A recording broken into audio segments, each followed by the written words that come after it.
नमस्कार दोस्तों, मैं हूं आशीष त्रिपाठी। न्यूज़ 18 के सोशल मीडिया प्लेटफॉर्म पर जो ये वीडियो आप देख रहे हैं, ये वीडियो बन रहा है उस संबंध में, ये वीडियो बता रहा है उस संबंध में जो कि इस वक्त पूरी दुनिया के लिए चर्चा का विषय बना हुआ है। दरअसल लेबनान में आर्मी कमांडर जोसेफ ऑन का नया राष्ट्रपति चुना जाना एक बड़ी घटना है। वो इसलिए क्योंकि इजराइल अभी लेबनान के साथ संघर्ष विराम में है। जी हां, गुरुवार को संसद में हुई 2 राउंड्स की वोटिंग के बाद 60 साल के ऑन को नई जिम्मेदारी मिली है। 2 साल से खाली पड़ा ये राष्ट्रपति पद, जिसे भरने के लिए अब तक 12 बार कोशिशें हो चुकी थी। पहले राउंड में जोसेफ को 128 में से 71 वोट्स मिले, जबकि बहुमत के लिए कम से कम 86 वोटों की आवश्यकता थी। अब इसके बाद दूसरे दौर की जो वोटिंग शुरू हुई तो इसमें 65 वोट्स की आवश्यकता थी और इस दौरान उन्हें जो वोट्स मिले वो राष्ट्रपति पद पर यहां काबिज होने में कामयाब रहे। और सामान्य तौर पर लेबनान में आर्मी कमांडर या पब्लिक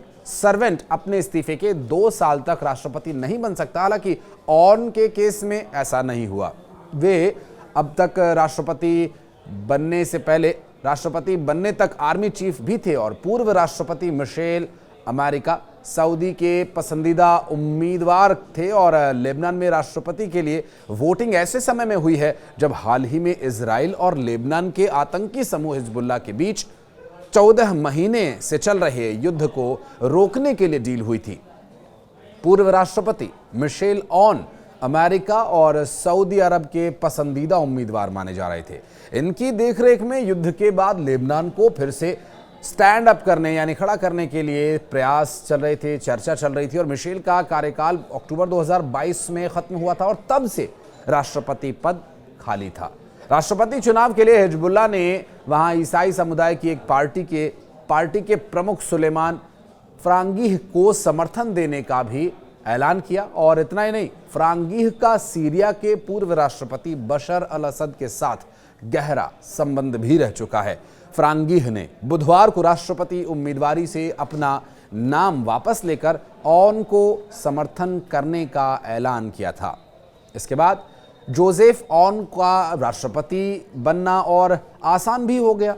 दरअसल वॉशिंगटन डीसी के सीनियर फेलो रेडा स्लिम के मुताबिक इजराइल के साथ युद्ध में सीरिया में अपने सहयोगी असद के पतन के बाद हिजबुल्लाह सैन्य और राजनीतिक तौर पर कमजोर हुआ। इतना ही नहीं, राष्ट्रपति का चुनाव करने के लिए अंतर्राष्ट्रीय दबाव भी यहां बढ़ता जा रहा था। लेबनान के इतिहास में कई बार राष्ट्रपति का पद खाली रह चुका है। इनमें सबसे ज्यादा मई 2014 से अक्टूबर 2016 तक का वो कार्यकाल था, वो समय था। दरअसल राष्ट्रपति पद पर कोई न हो या राष्ट्रपति की कुर्सी खाली रहे, ये एक अपने आप में एक चिंता की बात है, परेशानी का सबब है, प्रशासनिक स्तर पर कमजोरी का उदाहरण भी इसे कह सकते हैं। हालांकि इसके बाद मिशेल ऑन को राष्ट्रपति चुन लिया गया था और लेबनान में राष्ट्रपति का पद वहां के पावर शेयरिंग फॉर्मूले पर तय होता है।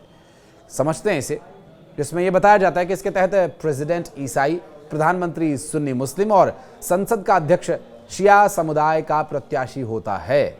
वहां प्रेसिडेंट के पास ही प्रधानमंत्री और कैबिनेट को चुनने या फिर हटाने का अधिकार होता है। और बीते 2 सालों से लेबनान में चल रही कार्यवाहक सरकार की शक्तियां अब कम हो गई हैं, क्योंकि इन्हें राष्ट्रपति की ओर से नहीं चुना गया था। राष्ट्रपति चुने गए जोसेफ ऑन 5वें सेना कमांडर थे। मार्च 2017 में ऑन सेना प्रमुख चुने गए थे और जनवरी 2024 में उन्हें रिटायर होना था। लेकिन इस बीच हिजबुल्लाह इजराइल के बीच युद्ध जारी रहा और इन कारणों से उनका जो कार्यकाल बढ़ाया गया वो 2 बार बढ़ाया गया था। वो मीडिया से भी ज्यादातर समय दूरी बनाकर ही रखते हैं और ऑन ने अपनी उम्मीदवारी की घोषणा कभी औपचारिक तौर पर नहीं की थी।